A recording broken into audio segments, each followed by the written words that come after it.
This is the way I look at it. I grew up in northern New Jersey. I grew up in politicians' homes. And I know that to be a politician in New Jersey, somewhere along the line, you got to take an envelope. And when you're running for president, it's pretty tough to take an envelope and people not to fucking raise their hand. Mm-hmm. It's like Donald Trump. When he raised his hand, I could not believe it. Yeah. Just on what he did in New York in the 80s. You know, if that guy even moves... What did he do in New York? In New York in the 80s, when he was building all those things... Hold on a second. When we do... Once the rants start going, don't pull it up. When in the 80s, when he was doing all that developing, okay, he shut out like Rogan Construction. Okay, Rogan Construction was started by you. I'm just making a name up. Right. Okay. Okay. Rogan Construction was a company started by your grandpa in Newark and his two brothers, and then he hired their sons, and now they have 12 full-time employees, and they've been putzing along since 1948, doing new construction and houses and remodels, but whatever, they're keeping their lights on. Right. And all of a sudden, a GC comes in, who's a general contractor on this job, who's somebody like fucking Trump, and he hires people like Rogan Construction and Search Electric and Ugat's fucking Plumbing and Ugat Suck My Dick Concrete, you know, whatever the fuck the name of the company is. Somebody make a T-shirt quickly. And they would stiff him, and all these companies went out of business. All that construction he did in New York and New Jersey in the 80s was very suspect. Number two, before he raised his hand, I hope that he's this intelligent. Let me get that water, my brother. I'm sorry to fuck up your little... I hope that he called a congressman or a governor or somebody in Colorado, and he said, how buried is Sammy the Bull Gravano? Can he get to TMZ? Can he get to a phone?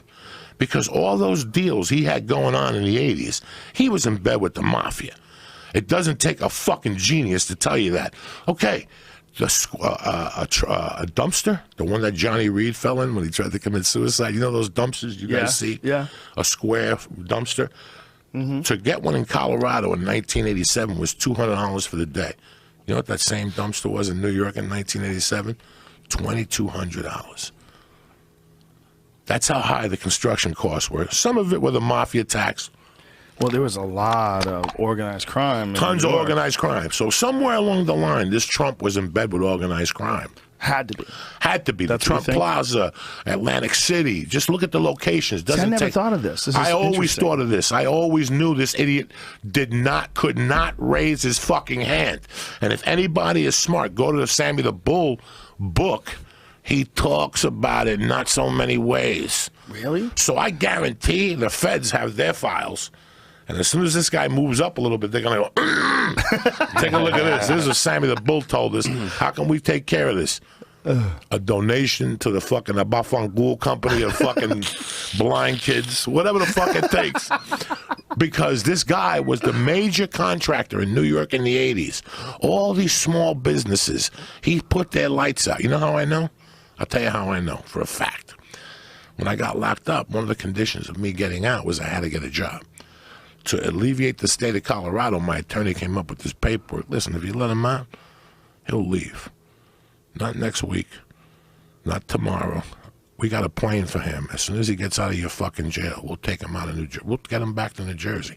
But to do all this, I had to have a promise of employment. And I called around New Jersey, and my friend's uncle had a window, door, trim, sash company. You know, all this shit for your door. That's a sash on the bottom, by the way. And trim around your door and the door and shades, and they sold all that stuff. And they had like an 11-man crew, like 6 guys on phones. So he goes, if you want to go, he made me send me the resume to the guy, his uncle, and I called him. We spoke on the phone. And in fact, I wrote the guy while I was in prison, back and forth, because he would tell me, keep your head up. You got a job when you get out. Don't be down on yourself. When I got out into the halfway house, I called him. And I said, hey, man, I got to sit in the halfway house for 90 days, but I'll be in Jersey by June. He goes, I don't think I can hire you. We were working on this construction company, and we got stiffed. It was that fucking guy Trump. Stiffed us, so we lost everything. We had the investment in the, you know, these were high-rises. You had to pay for all those windows, and he's going to pay you. You know, they might have got a deposit or something from the GC, but Not enough. They got stiffed, and then you go to So court. he would just put them under. Yeah, but he would go under, like, he was the top builder, and he would go to Joe Rogan Construction, and he would put it all under your name. So you went down too. Wow. So he did all this. He ruined fucking family businesses. And all of a sudden he has this short memory. You know, when you run for president, they look at you with a fucking microscope. And you know why? I don't know what happened with the birth certificate, Obama's birth certificate. I never paid attention. But this I is hope something, he was born in Kenya. this is something you cannot overlook with this guy. This guy's a prick. He doesn't know anything about running the fucking country anyway. This is a fucking joke. He was one of the guys that was going on and on about Obama's birth certificate. He was like one of the main guys. Like I first of all, I don't just look at them as human beings. Like when you hear them talk and you kind of like what they stand for. He's my favorite president ever. Who? Obama. Better than Clinton? Yeah. I think Clinton, you know, Clinton had a lot of flavor, and he did some good stuff too. But I think Obama has been the most. Maybe it's just the times that we're in. He's the most noticeable when it comes to like spreading this, like what I think is like an improvement in the way people think. You know.